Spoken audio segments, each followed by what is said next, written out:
भगवान जगन्नाथ का यह दिव्य क्षेत्र, भगवान लिंगराज जी का यह सुंदर और पवित्र अत्यंत गहन गंभीर स्थान, ऐसे स्थान में मैं पहली बार नहीं आया हूँ।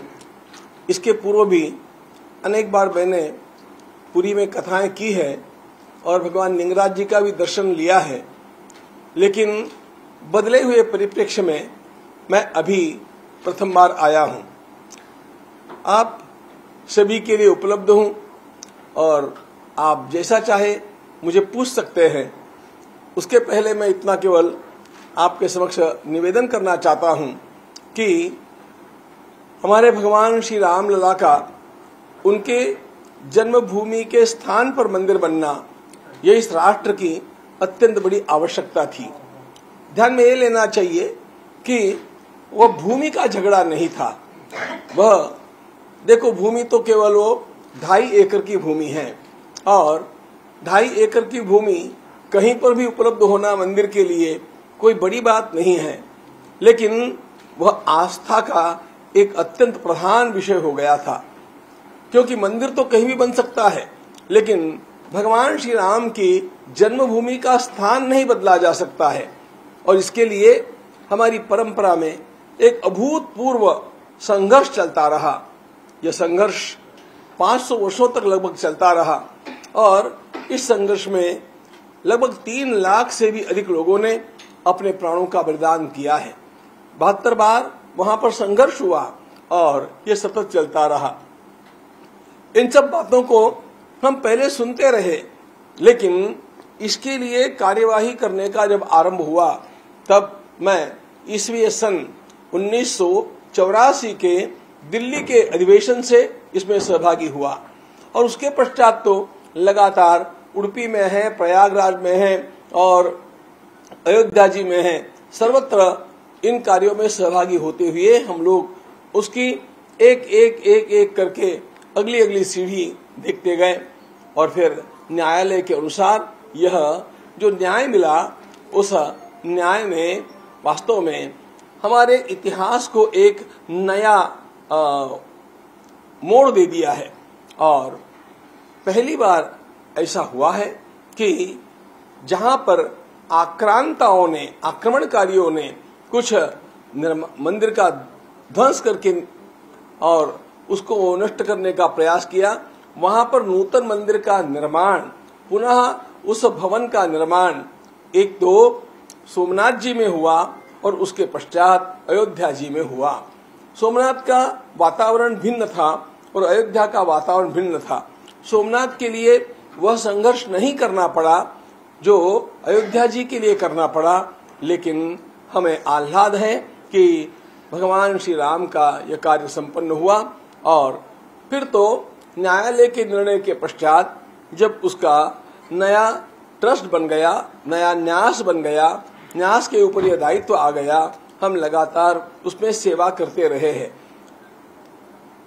एक बात अवश्य थी कि हम लोगों को समय का अवधि बहुत कम था और काम बहुत अधिक पूरा करना था, इसलिए हम लोग पूरा उसमें ध्यान केंद्रित करके इस कार्य को सही ढंग से संपन्न कैसे होगा इसका विचार करते रहे और वहां पर आई हुई अनेक प्रकार की हमारी अड़चनों को भी हम विशेषज्ञों को साथ में लेकर के पार करते रहे। जैसा कि उदाहरण के लिए बतलाता हूं, वहां पर जो किसी भी भवन को बनाने के लिए नींव रखनी पड़ती है, नींव रखने के लिए वहां पर कोई स्थान उपलब्ध नहीं हो रहा था। सारी बालू ही बालू 40 मीटर तक नीचे जाकर के भी जब बालू के अलावा कुछ नहीं मिल रहा था, ओनली सैंड वॉज देयर, हम लोगों को आखिर वहां पर एक आर्टिफिशियल रॉक बनाना पड़ा और ये पूरा ग्रेनाइट का बना करके अब ये भगवान का मंदिर पूर्ण खड़ा हो गया है। इस मंदिर का जो कार्य पूर्ण हुआ है वह भूमि पूजन पहले हुआ, उसके पश्चात प्रतिष्ठा हुई और उसके पश्चात ध्वजारोहण हुआ। लेकिन एक बात आपको और बतला देते हैं, एक बात हमारी और भी शेष है। वह बात यह है कि प्रथम तल पर रामलला की स्थापना हुई, दूसरे स्थल पर राम परिवार की स्थापना हुई, तीसरे तल पर स्थापना बाकी है और वह स्थापना जब होगी तब मंदिर का कार्य पूर्ण हो जाएगा। उस स्थापना का हमने जो समय सोचा है 19 मार्च को युगादि यानी वर्ष प्रतिपदा नूतन वर्ष का आरंभ हिंदू परंपरा के अनुसार होता है। उस दिन हमारे देश की महामहिम राष्ट्रपति जी को बुला करके उनके हाथों वहां पर श्री राम यंत्र की स्थापना होनी है। जब ये हो जाएगा तब मंदिर का स्थापना और निर्माण का कार्य पूर्ण हो जाएगा, ऐसा आप समझ सकते हैं। अब जितना मुझे बतलाना आवश्यक था मैंने बतलाया। आप जो पूछेंगे आपकी जिज्ञासाओं को पूर्ण करने का प्रयास मैं करूंगा। सबसे पहले तो आपको कोटिशः प्रणाम। हिंदू धर्म का आरंभ, हिंदुत्व का आरंभ, राममय भारत की शुरुआत, ये 3 विषय है। आपने जो विषय लिया है यह विषय अपने आप में एक ऐसा विषय है कि भारत, भारतीयता और भारतीय संस्कृति को बचाने की एक ऐतिहासिक पहल आप लोगों के द्वारा नवधा भक्ति की बात की गई है, राममय भारत की बात की गई है। और जिस तरह की स्थिति आज पूरे भारतवर्ष में ही नहीं पूरे विश्व में है, अभी बांग्लादेश की जो स्थिति है, अल्पसंख्यक हिंदुओं के साथ जिस तरह की व्यवस्था आप देख रहे हैं, महाराज श्री, मैं जानना चाहूंगा कि क्या भारत और भारतीयता ये शब्द केवल एक शब्द रहेगा या यथार्थ रूप में आप लोगों के द्वारा स्थापित अयोध्या के राम मंदिर में, रामलला मंदिर में और पूरे भारतवर्ष में यह पूरी तरह से सफल होगा और हम लोग उसका लाभ उठाएंगे? क्योंकि आज जिस दौर से हम गुजर रहे हैं यह एक संक्रमण का युग है। माननीय प्रधानमंत्री नरेंद्र मोदी जी ने जो आह्वान दिया है राममय भारत का, आप उसके सेतु के रूप में कार्य कर रहे हैं। मैं एक ही चीज जानना चाहता हूं आपसे कि क्या हिंदुत्व भारत में बच पाएगा राम के मंदिर के बन जाने से, हिंदुओं की एकता के स्थापित हो जाने से? और हम सब प्रेस वाले हमेशा चाहेंगे कि जिस तरह से विश्व गुरु रहा है हमारा भारतवर्ष, राममय भारतवर्ष रहा है, क्या वह परिकल्पना इस अयोध्या राम मंदिर की स्थापना के बाद हम उम्मीद करें कि वह परिकल्पना साकार होगी? आपने एक प्रश्न के बहुत सारी बातें कही भी है और पूछ भी ली है। मैं आपको एक वाक्य में पहले उत्तर देता हूं कि आप विश्वास रखिए, हमारा देश अपनी संस्कृति को लेकर के न केवल स्वयं बचेगा लेकिन इन आक्रांताओं को परास्त करके और सारे संसार को सुखी करने के लिए नेतृत्व करता रहेगा।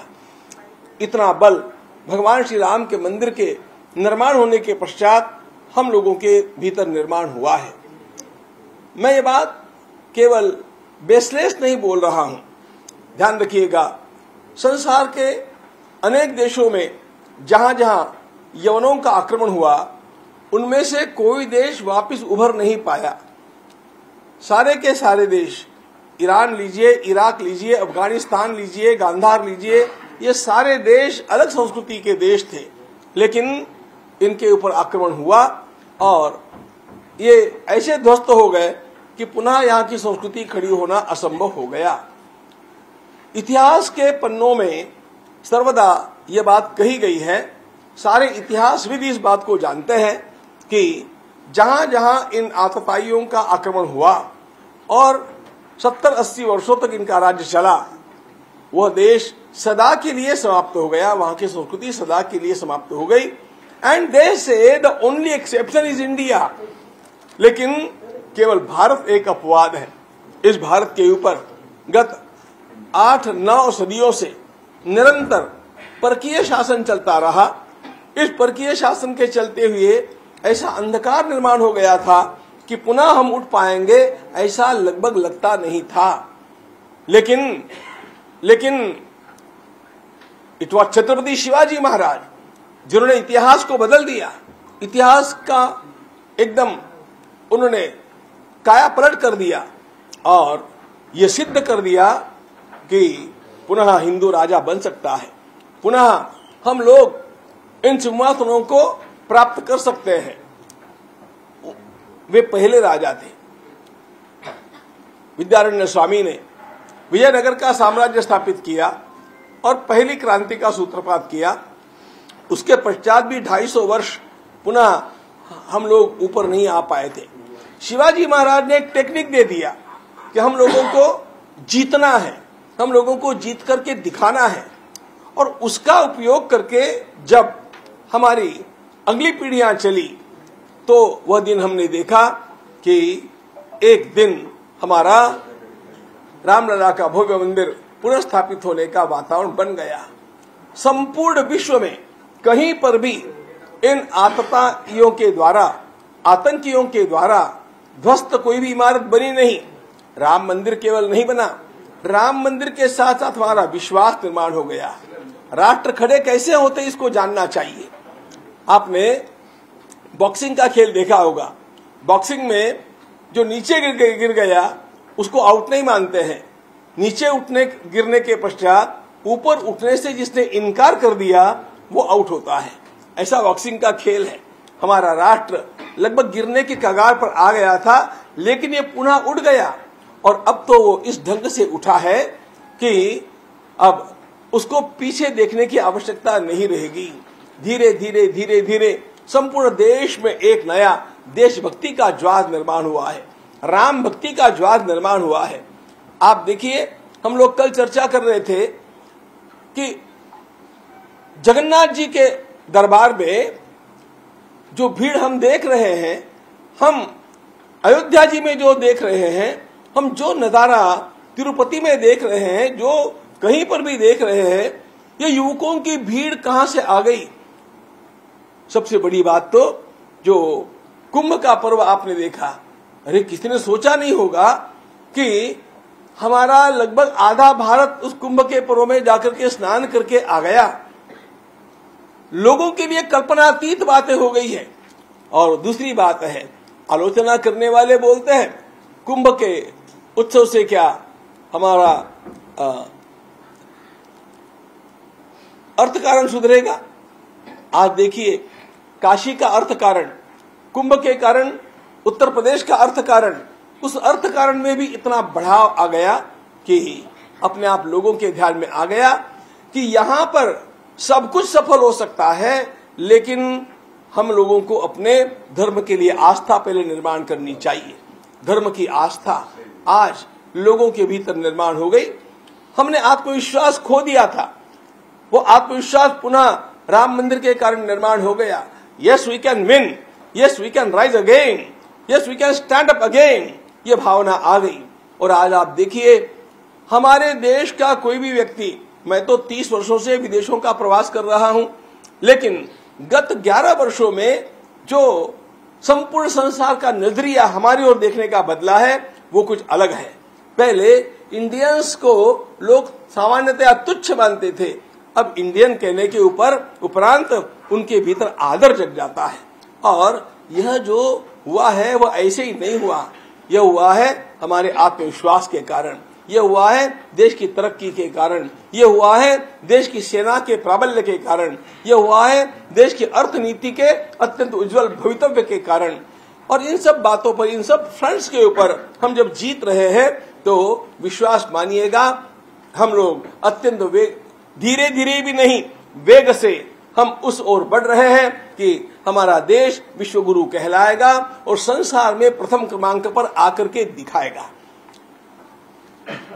अमेरिका को लोग सबसे संपन्न मानते थे, आज अमेरिका का जो संपूर्ण आर्थिक ढांचा है वो चरमरा गया है।